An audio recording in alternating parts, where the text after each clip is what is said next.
Cellphone. Once again, ladies and gentlemen, a big round of applause for our Vice President, the Honorable Sara Z. Duterte. Bye bye.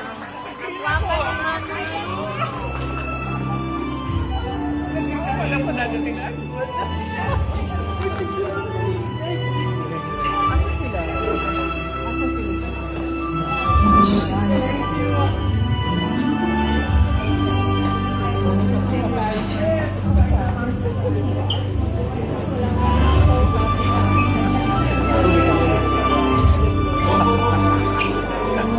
Ayos yan.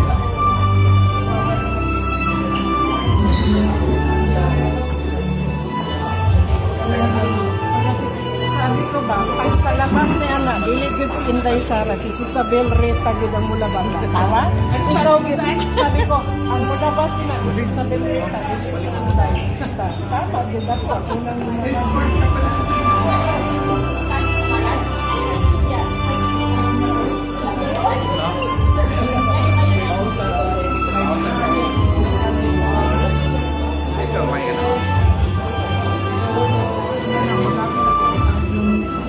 Madayaw, mayong adlaw sa inyong tanan. Magandang araw sa inyong lahat.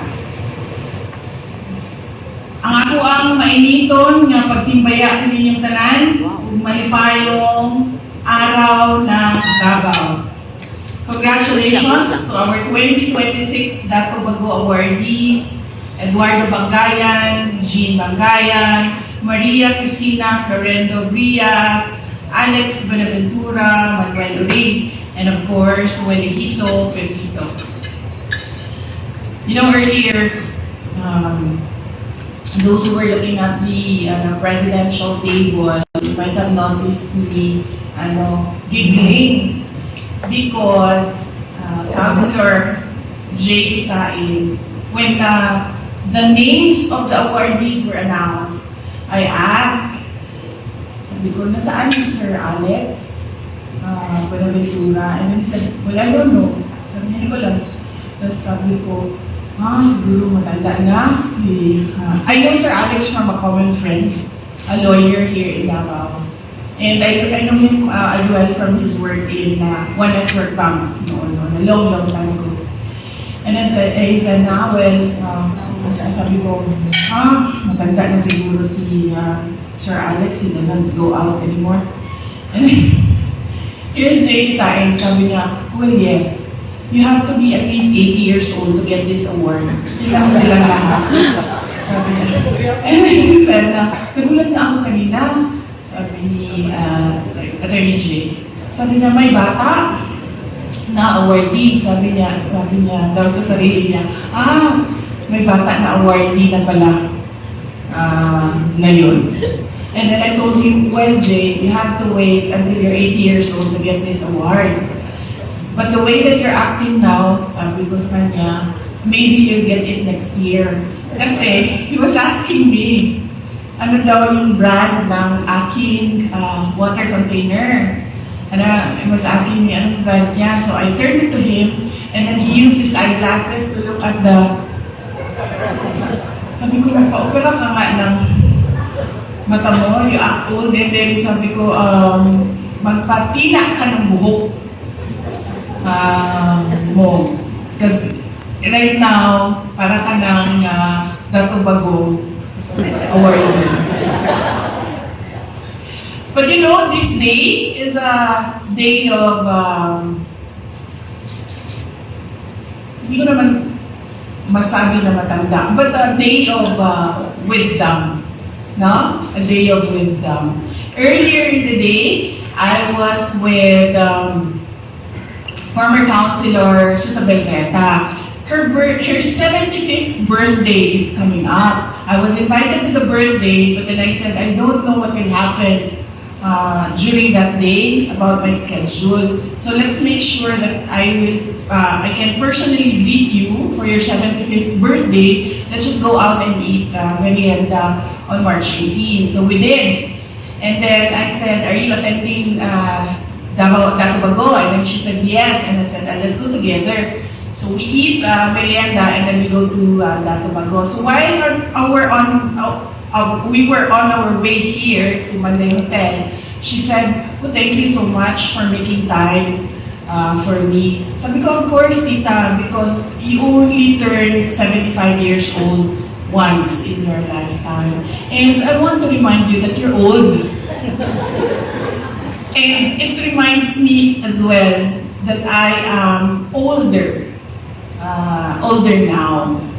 And then when I arrived here in Royal Mandaluyong Hotel, I had a series of meetings in the second floor. And one of those meetings was with another Dato Bago awardee, Ma'am Inday Irene Santiago. And then I asked her, sabi ko, Ma'am, you're a Dato Bago awardee, no? We talked about the difficult peace work that she's doing for our country, and we talked about peace projects. And then I said, Ma'am, you're a Dato Bago awardee, no? And she said, yes. I said, what year, Ma'am? Sabi niya, 1999. Nasabi ko, kakagraduate ko lang ng college nun, Ma'am. And then I'm here with the chairperson of the Dato Bago Awards, Councilor Braga, Pilar Braga, and she knew me when I was first term vice mayor. I was only 29 years old then. So this is a day of, I would say, wisdom. We always say that wisdom comes with age, and I truly believe that. Not because we turn a year older every year, but because of the painful experiences that we experience every year. And so we get that wisdom as we journey through life. Today is more than a ceremony. It's a moment of pride for all of us. Because when Davao City gives its highest honor, it's not just recognizing achievements on paper. It's recognizing lives that have made a real difference in the everyday stories of our people. Each of you, our awardees, in your own way, has touched lives through service, through leadership, through opportunities you've created, and through the example you've set. You remind us that success is not just about personal gain, but about lifting others along the way. And this is exactly your speech, Sir Bob, a legacy of service, which kanina din we were giggling while you were speaking, Sir Bob, because we were saying that you sound like ChatGPT. You did not have a copy with you, but you spoke in straight English without the and you used words that are not ordinarily used by people when they give speeches. So that is something that we learned about you, Sir Bob, tonight. When we talk about Dato Bago, we remember courage. In 1848, he stood his ground to protect what mattered. Today, we may not face the same battles, but we face our own challenges. Misunderstanding, doubts, and voices that try to define our city without truly knowing it. Your achievements tell a story people can relate to, that progress doesn't happen overnight.